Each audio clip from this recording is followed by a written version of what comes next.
Boa noite, meus queridos. Sejam bem-vindos mais uma vez.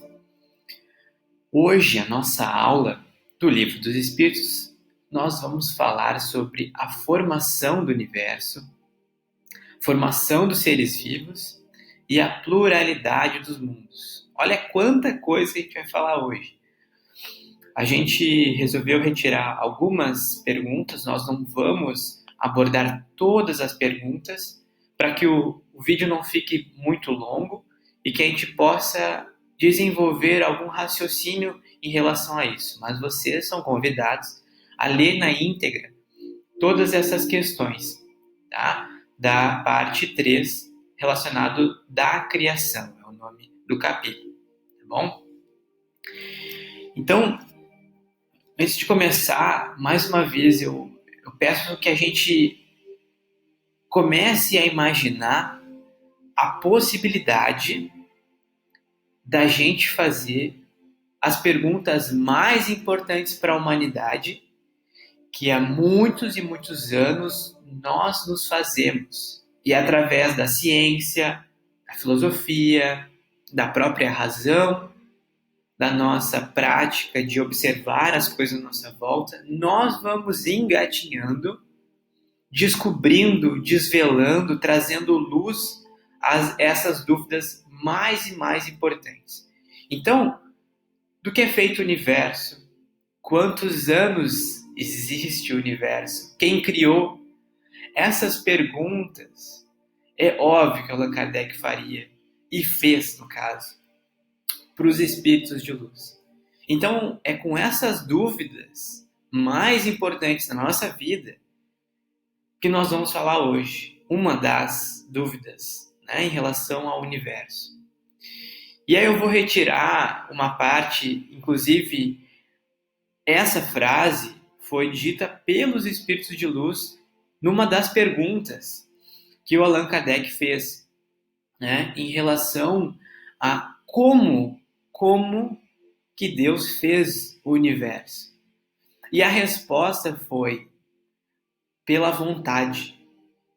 Imagina o tamanho dessa vontade, o tamanho dessa determinação, desse poder que é infinito, que é difícil de mensurar, né? E através do verbo, através da palavra, faça-se a luz, e a luz foi feita, né? Dessa frase, da Gênese, da Bíblia, a gente começa a ter uma ideia do poder desse nosso Pai amado e amoroso. Faça-se a luz, e a luz foi feita.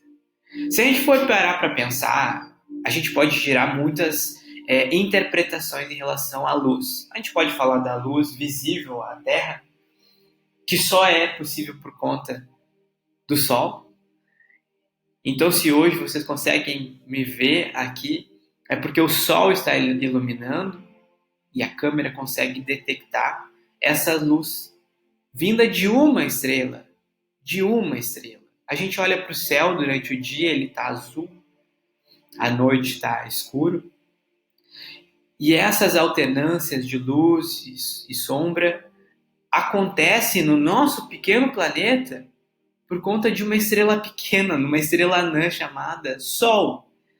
E essa estrela tão pequena, que parece um grão comparado ao universo, essa imensidão, é responsável pela vida na Terra. Porque todos os seres vivos absorvem, em maior ou menor grau, a energia do Sol. Vamos pegar uma planta que absorve praticamente todo o seu nutriente por conta do Sol.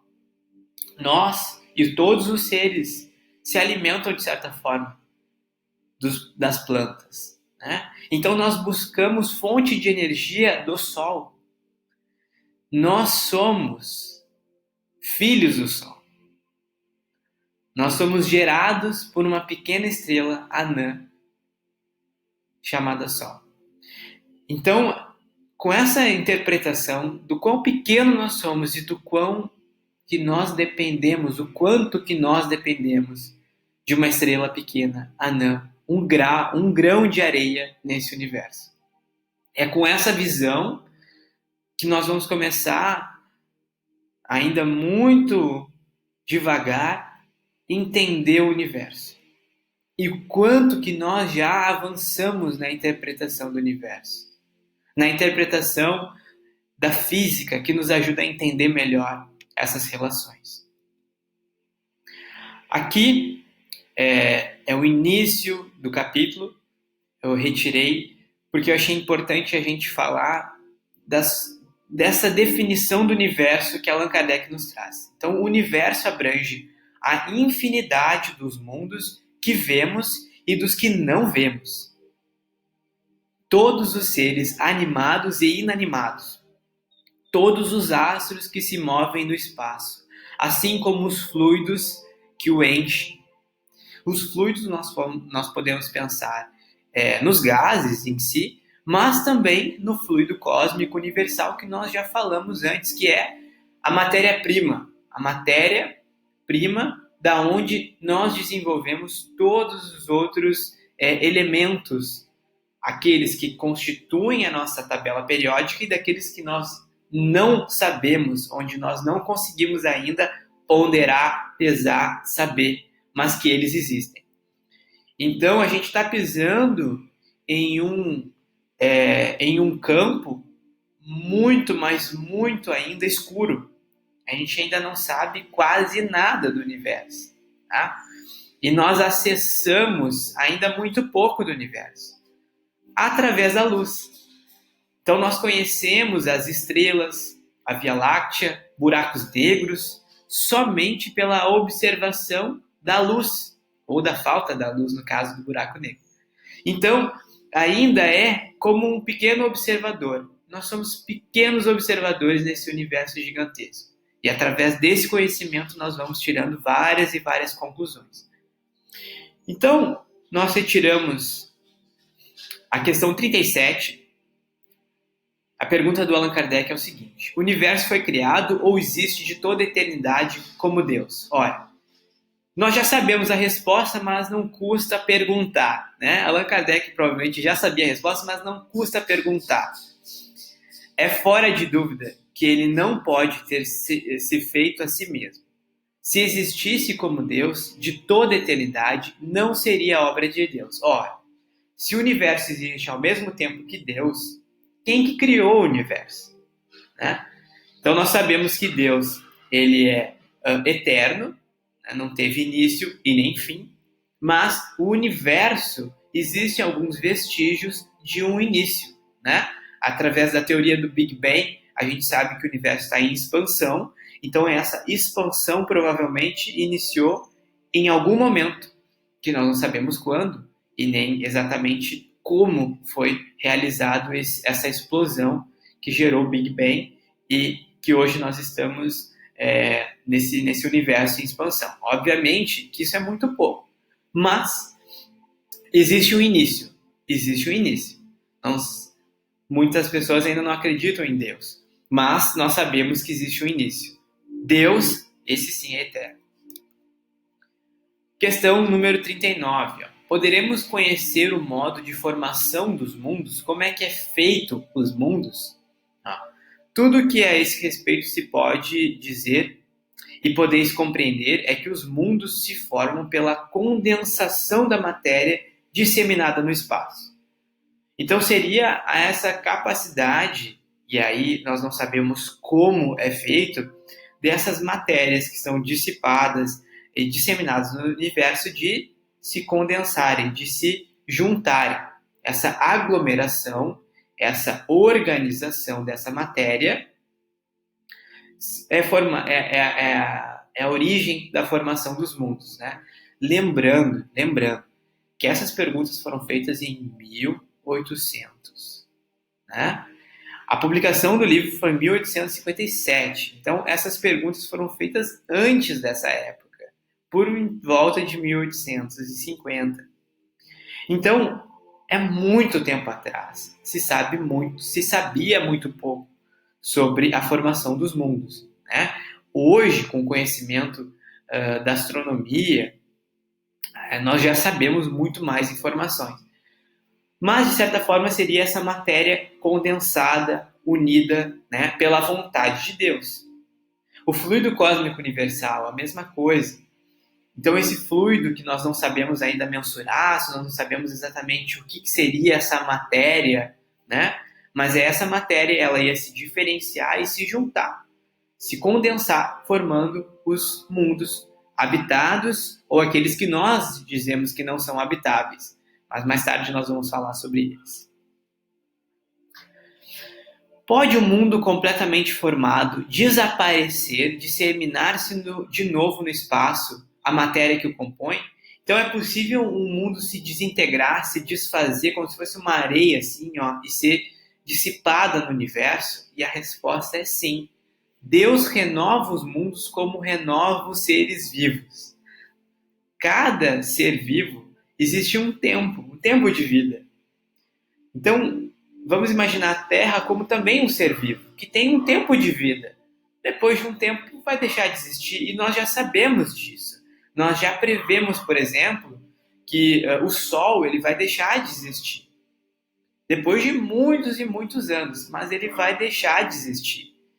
E provavelmente a Terra que nós habitamos também vai deixar de existir em algum momento.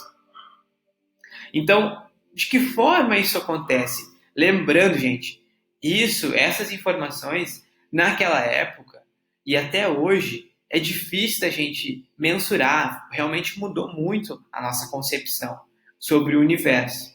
Então, sim, os mundos eles são criados e eles são disseminados, destruídos, desfeitos de tempos em tempos. Mas por quê? Como? E qual é a razão disso tudo? Só Deus sabe. Só Deus vai saber nos dizer.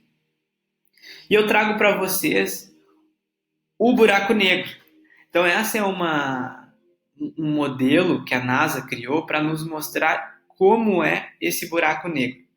Vocês conseguem perceber que existe um círculo aqui no centro, onde ele é extremamente escuro, porque nós não conseguimos, da onde nós estamos, aqui na Terra, olhar a luz. A luz só se forma ao redor do buraco negro, nunca dentro. O que isso quer dizer? Isso quer dizer que existe uma estrela supermassiva, uma estrela muito, mas muito grande, muito pesada, capaz de deformar o espaço-tempo. Olha que loucura, né? Capaz de fazer um buraco nessa trama, né? Existe o espaço, ele faz um buraco tão grande que nós não conseguimos ver a luz. Ele suga, inclusive, a luz. Nós não sabemos para onde que vão as estrelas e os astros que esse buraco negro acaba engolindo, sugando, né? Mas se acredita que ao passar do horizonte de eventos, que é essa região em volta que está se mexendo, é o ponto de não retorno. Quando nós chegamos ali, tudo que nós sabemos como astros, estrelas, são destruídos, disseminados, né? São dissolvidos. Então, provavelmente é através de um buraco negro que esses mundos são desfeitos. Porque para onde que vai, o que acontece, só Deus sabe. Mas olha que interessante, olha como é curioso pensar em tudo isso, né? Essa teoria do buraco negro foi criada, foi desenvolvida, a frase, né? Foi cunhado o termo buraco negro em 1950, né? Muito tempo depois, né? Basicamente 100 anos depois do Livro dos Espíritos. Formação dos seres vivos. E essa parte eu adoro, porque eu adoro falar sobre biologia. Biologia é, para mim, assim, uma das ciências onde eu consigo enxergar a inteligência de Deus se manifestando nos seres vivos. Os órgãos, os sistemas de todos os seres vivos, como tudo é perfeito, né? Ou relativamente perfeito aos nossos olhos. Então eu gosto muito de falar sobre os seres vivos. De onde vieram para a Terra os seres vivos? Então existe uma teoria de que os seres vivos vieram de outros planetas, né? Uma teoria que nós somos extraterrestres, nós viemos de um outro lugar fora da Terra e que nós acabamos povoando a Terra em um determinado momento. seja por um asteroide que veio e colidiu na Terra e espalhou esses germes, né? Enfim, são teorias, né? Mas a resposta dos espíritos é o seguinte: a Terra lhes continha os germes, ou seja, os germes já existiam na Terra, que aguardavam um momento favorável para se desenvolver. Estes germes permaneceram em estado latente e de inércia, como se fosse uma semente, né? Existem sementes que demoram séculos para serem brotadas, né? A gente coloca na terra, coloca água, sol, espera o tempo e 100 anos depois essa semente vai brotar e vai gerar uma plantinha.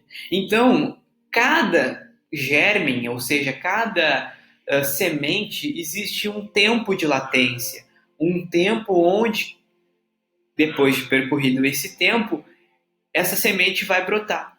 E isso acontece na Terra, a gente vai observar isso ao longo dos anos. Né? Os primeiros seres povoados na Terra, né? São seres unicelulares, ainda muito simples, como se fosse realmente uma semente. E essa semente vai aos poucos se desenvolvendo. Mas para isso é preciso também ter condições favoráveis para que os seres existam. Então, o ser humano, nós que somos uma espécie dentre tantas outras, só pôde existir recentemente, se a gente for olhar o tempo de vida na Terra. Só recentemente. Por conta de questões externas, por questões da capacidade da Terra ter oxigênio, uma atmosfera perfeita, que as nossas células pudessem receber a luz do Sol de forma perfeita. E para tudo isso houve também um desenvolvimento biológico. Então, as células ao longo dos anos foram também se diferenciando, ficando cada vez mais complexas. E uma célula se torna 2, 3, um organismo vivo formado por várias células pluricelulares. Essas várias células vão se reorganizando, formando sistemas, órgãos. E dessa forma, essa complexidade biológica vai favorecendo a vinda do ser humano, da gente, do espírito habitar um corpo, habitar esse corpo que hoje nós temos. Mas para isso houve muitos e muitos anos, né? Até o momento propício ao surto de cada espécie. Então tudo tem um ciclo certo de se acontecer, né? A gente vai olhar os dinossauros, a época dos dinossauros, como existiam seres extremamente grandes, né?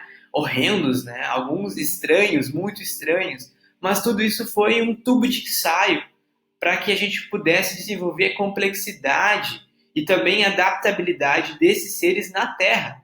Eles tinham que se alimentar dos alimentos que viviam na Terra, precisavam se regular com a luz do sol, com a sombra, com o oxigênio, com os gases na Terra. Então, esses seres foram se desenvolvendo ao longo do tempo até chegar no nível máximo de complexidade, que é o ser humano.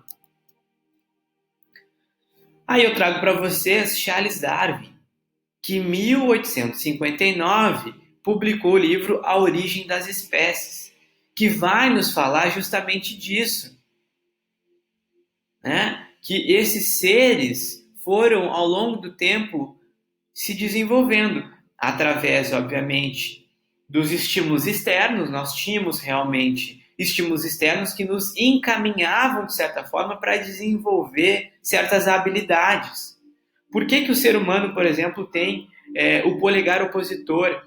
Né? Por que nós temos essa facilidade de segurar pequenos objetos?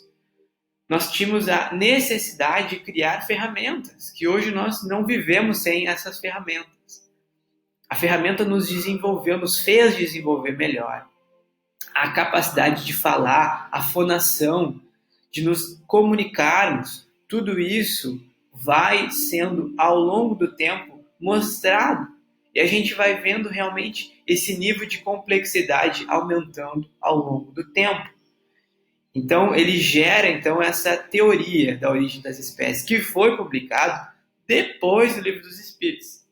Então, legal como o Livro dos Espíritos trouxe informações extremamente importantes no mundo da ciência, que mais tarde, por outros cientistas, foi falado e disseminado. Onde estavam os elementos orgânicos antes da formação da Terra? Então, onde estavam esses elementos orgânicos? Então, os elementos que são constituídos da vida, a vida humana. Nós, todos os seres vivos, eles são formados por elementos orgânicos, né? Então, a gente vai falar do oxigênio, do carbono, né, do hidrogênio. A combinação desses com tantos outros, nitrogênio, vai formar os elementos orgânicos dos seres vivos. Então, onde estavam esses elementos orgânicos? Achavam-se, por assim dizer, em estado fluido, tipo um fluido cósmico universal, né? No espaço, no meio dos espíritos ou em outros planetas, à espera da criação da Terra, para começarem existência nova em novo globo. De novo, o princípio latente da vitalidade, é o que eles chamam, como se fosse realmente uma semente. E pela vontade de Deus e pelo momento certo e propício, esses fluidos foram levados à Terra, para que a gente pudesse, então, criar a Terra como um globo e, dessa forma, amadurecer a Terra até ela ter hoje o que ela tem, essa conformação. Né? A gente olha a Terra de fora, é um planeta azul, cercado de água, a gente fala Terra, mas ele é formado por muita água, muito verde. Se não fosse essa formação, nós, seres humanos, não estaríamos vivos até agora. Nós nem pensaríamos em existir. Aqui eu retirei do livro A Caminho da Luz. E, inclusive, eu convido vocês a darem uma lida nesses primeiros capítulos do A Caminho da Luz, que fala justamente da formação da Terra. Emmanuel brilhantemente nos brinda com informações extremamente precisas sobre isso, né? Então, há uma camada de matéria gelatinosa envolver o orbe terreno em seus mais íntimos contornos. O que seria isso? Esse germe que foi falado anteriormente. Então, essa camada de matéria gelatinosa. Tá? Essa matéria amorfa e viscosa era o celeiro sagrado das sementes da vida. Ou seja, em algum momento, essa semente foi derramada, essa camada gelatinosa, que era a semente da vida, que milhões e milhões de anos foram desenvolvendo vários e vários seres vivos, dessa mesma semente da vida. O protoplasma, ou seja, esse plasma, essa gelatina, né? Proto quer dizer algo ainda incipiente, ainda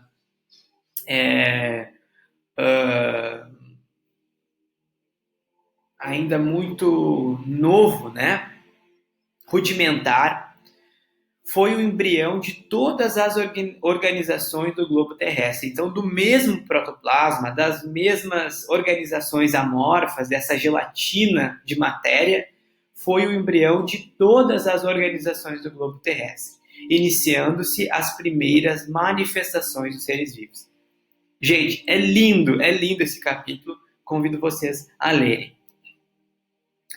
Onde estavam os elementos orgânicos antes da formação da Terra? Então, essa teoria não resolve, é verdade, a questão da origem dos elementos vitais, mas Deus tem seus mistérios e pôs limites às nossas investigações.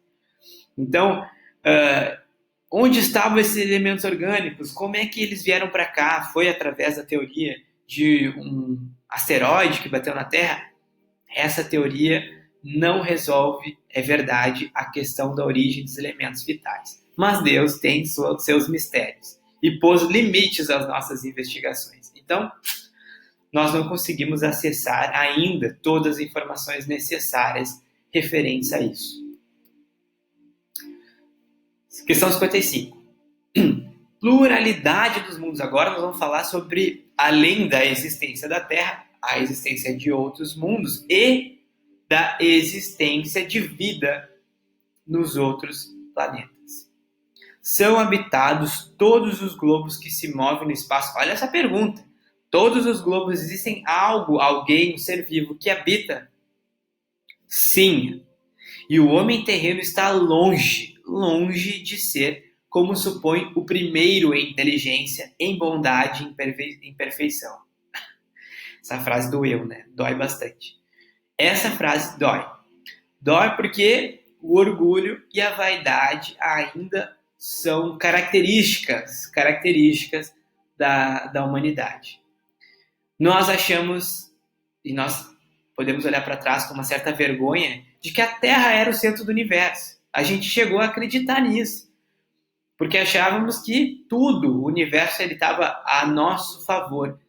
Tudo estava para nós, para nos servir como seres humanos, os animais, tudo à nossa volta.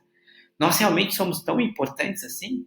Nós realmente somos exemplo de bondade, de inteligência, de perfeição? Não, estamos longe disso. E observando o universo é que nós observamos como nós somos pequenos e ainda temos muito que evoluir. Julgam que só para eles criou Deus o universo. Então a gente acha que Deus criou o universo só para nós. Mentira. Não, isso é fake news, né? Não.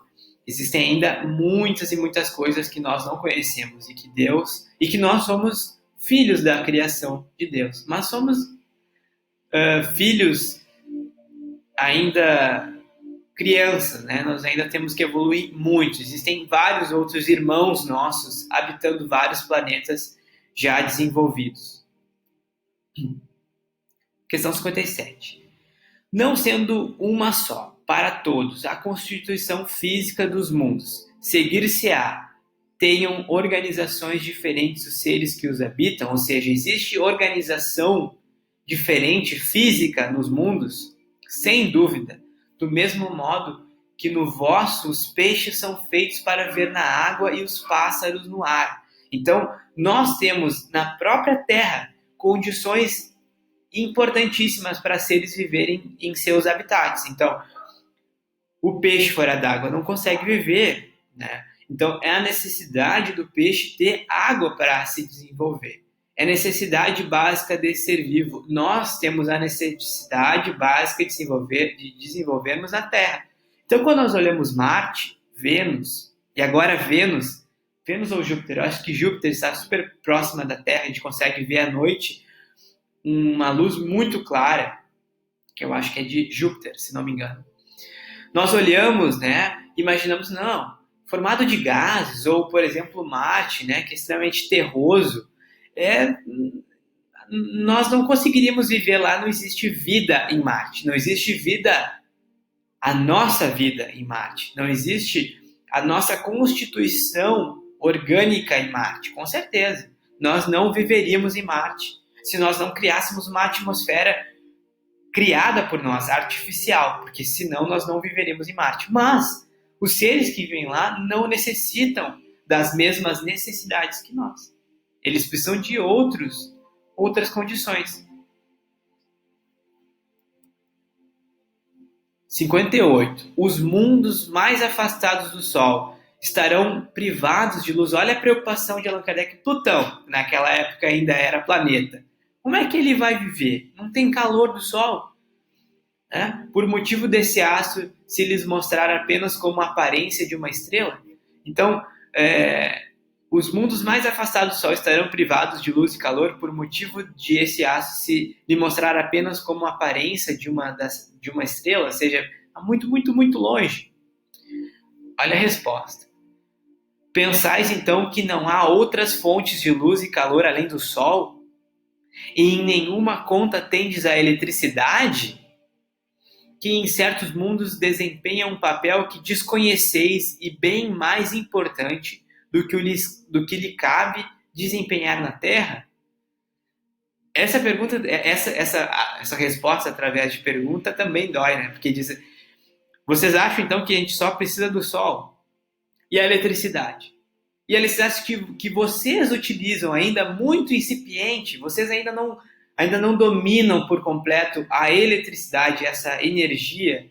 Será que essa eletricidade não é importante nos outros planetas, como em Plutão? em Marte, Netuno? Com certeza, com certeza. Mas nós não sabemos nem dizer como é que eles utilizam essa eletricidade. Mas já nos mostra a inteligência desses seres que vivem lá. As condições de existência dos seres que habitam os diferentes mundos hão de ser adequadas ao meio em que eles cumprem viver. Morando em Marte, um planeta terroso, onde nós não vemos água, obviamente eles não necessitam de água, eles necessitam de outros constituintes, né? De outros elementos da tabela, que constituem a nossa tabela periódica, mas que também estão além da nossa compreensão. A tabela periódica de Marte não é a mesma tabela periódica nossa. Eles conhecem outros elementos que para eles são importantes, mas que para nós não são. Então existe uma necessidade da gente entender que nós vivemos na Terra por uma organização que durou vários e vários anos, em que essas sementes foram brotando ao longo do tempo para que os seres vivos hoje pudessem se estabelecer em todo o globo como hoje nós estamos. Né? Mas que nós não sabemos também quando que será o nosso fim aqui na Terra, mas nós como espíritos seguiremos eternamente, em outros planetas, né? E nós também podemos receber espíritos de outros planetas e reencarnarão aqui na Terra. Mas imagina um espírito que mora em Marte, que vive em Vênus, por exemplo, e que vem habitar a Terra. Será que ele não vai passar por um processo de adaptação? Com certeza, porque ele está acostumado a utilizar outros recursos. Né? A cultura é completamente diferente, a alimentação é completamente diferente. Né? A obtenção de oxigênio, né? Que para nós é importante, que para eles de repente não era, tudo isso depende de várias etapas de adaptação até que pudesse viver aqui na Terra, de certa forma. Né? Mas nós recebemos de tempos em tempos a vinda de vários seres que nos ajudam. Meus queridos, é isso. Muito obrigado por assistirem a aula de hoje. Nós fomos longe, fomos a outros planetas, falamos sobre a origem da Terra, a origem dos seres vivos. Espero que vocês tenham várias dúvidas, que criem em vocês vários e vários questionamentos. Que a gente não saia daqui só com as explicações do Livro dos Espíritos, que a gente busque informações em outras áreas, né? Mas que jamais esqueçamos que nós ainda temos muito que descobrir. Muito, muito ainda, que a ciência ainda tem muito que nos ajudar a enxergar tudo isso à nossa volta, tá bom? Uma boa noite para vocês.